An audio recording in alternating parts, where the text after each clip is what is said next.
Hi, I'm Ken, and you're about to discover the real culprit keeping you fatter than you want to be. And here's a hint. It's in this picture, and it's not the cow. This so-called health food is actually the #1 worst food to eat if you want to lose weight, especially if you want to lose fat. Because if you eat these foods, your body releases a torrent of bad hormones. Hormones that convert the food you eat into pure fat.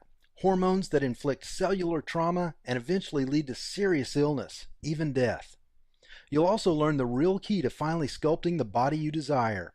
Watch this presentation all the way to the end, and you'll also find out why eating more of your favorite foods and spending way less time working out will actually get you better results, faster. Results you'll see in the mirror, feel in your waistline, and hear from your friends as they beg you, "Tell me your secret."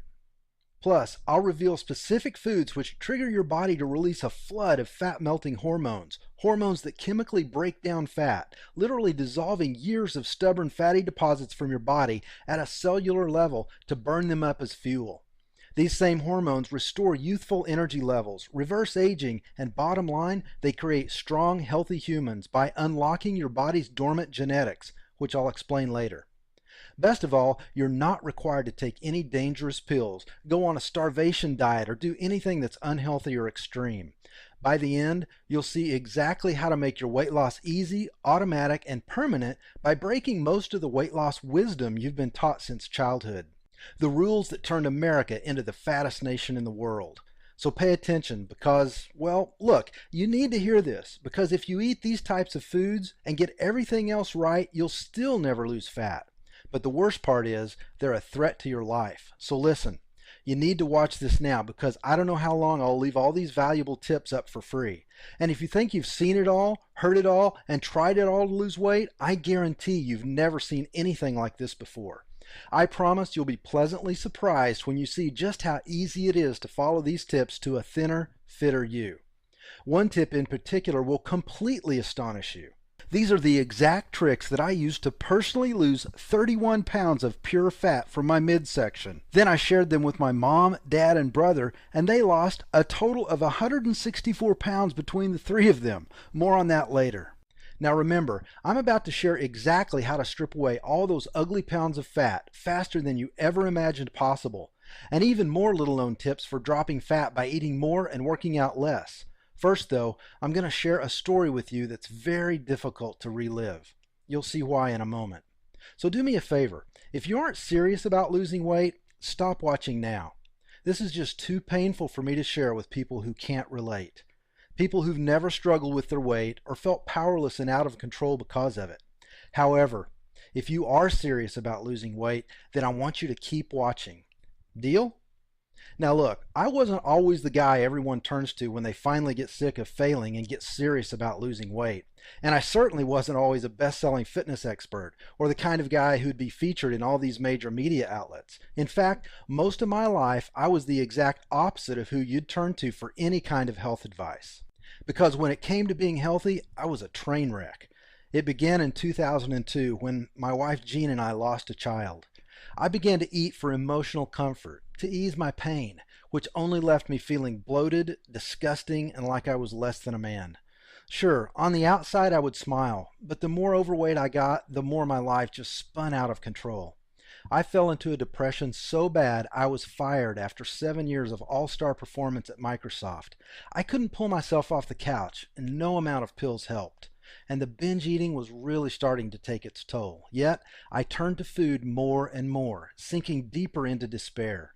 It got so bad my business partner of several years was forced to fire me, and who could blame him? I had lost all self-respect, motivation, and hope. Replacing them with pounds of disgusting lard, a growing self-hatred, and the belief that I deserved to be miserable. My lifestyle choices were so bad that I actually ate my way to diabetes. And no amount of pills could overcome the impact my bad eating habits and complete lack of exercise had on my health. Without any income, I lost our dream home to foreclosure and our cars to repossession. I hated myself, and I took it out on everyone around me. And when my wife couldn't take it anymore, she packed up her bags, took our 4 remaining children 2 states away, and filed for divorce. I have to say, I don't blame her a bit. You might say that this was a pretty dark time in my life, and at this point, I thought things couldn't possibly get worse. but I was wrong. They were about to, which I'm going to share with you in a moment. And perhaps you can even relate to the hopeless feeling, and you know that you need to change too. Now, for me, it took a very painful experience. It was a Friday afternoon in the spring of 2011 in Murphy, Texas. Outside it was beautiful, sunny, a few clouds, around 80 degrees with a nice Texas breeze. The kind of day I loved spending outside with my kids, enjoying the warm breeze as it gently carried the delicate fragrance of the bright Texas wildflowers. Outside the world was coming to life, yet I was alone, inside my empty apartment, dying, watching the day and my life pass me by through hollow glass, locked in a prison of my own making where no echoes remained of the laughter that once filled the halls of a home. I had lost everything, and I knew that it all came down to one thing. I felt like a big, fat waste of space. I was buried in work, doing my best to dig my way out of a financial nightmare. It felt like I was working inside of a pressure cooker because all of my clients needed all of their work done right now. And here I was, just one guy, alone. Sitting at my desk, the waistband in my size 38 shorts was stretched to the max, and it was digging into my skin because, well, I refused to go buy the size 42 shorts I should have been wearing. I remember how it pressed my gut up so that it was hard to take a deep breath. And I was afraid to take the weekend off because I felt like my clients would kill me. But I had to take the weekend off because it was my one chance to spend time with my kids all week, so I couldn't skip that. I felt I had failed at everything else, but I was determined not to fail as a dad. So I was hoping to squeeze in a couple of movies, maybe some video games with the kids, and basically just veg out on the couch, eating candy, drinking soda, and pigging out, our usual weekend visitation routine. As I sat there, with my mind racing, I felt my phone vibrate.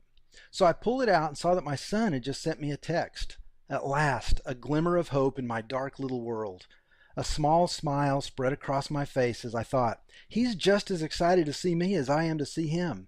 Maybe he texted about a movie he wants to watch or a snack he wants me to grab. Or maybe even just a text to say he loves me and can't wait to see me. Instead, what I saw flooded my last refuge of hope. It broke my heart, and ultimately, it set me free. His words pierced me like a knife through my heart and opened my eyes to just how bad my weight problem had become. Remember how I said I wanted to be a good dad? Well, my son's text said,